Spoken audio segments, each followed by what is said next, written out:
Welcome to Sweet Life Beat Life. We hope this video helps. You start by preparing the Chromebook and a Windows installer. This is not optional. First, enable developer mode and back up everything because the process wipes local storage. Next, check your CPU, RAM, storage size, and whether the device can use UEFI or TPM. Windows 11 needs firmware features. Use a second Windows PC to build a 16 plus GB USB installer with Rufus.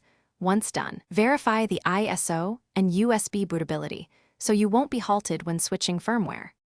Once you have the USB, you must replace Chrome OS firmware with UEFI so Windows can boot.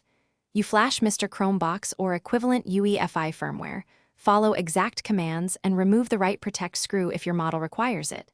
This step explains why Chrome OS is locked down. After flashing, use the Chromebook keyboard boot menu to boot the USB installer. Then, in Windows Setup, delete Chrome OS partitions. Create a new partition for Windows and format it. This prepares the disk so Windows can install cleanly. You finish by letting Windows complete installation and first run setup. Choose a local account if you prefer. Once booted, install Chromebook-specific drivers or a community driver pack so Wi-Fi, audio, and touchpad work. This explains why stock Windows lacks those drivers. Make sure Windows Update runs, and then install chipset and display drivers.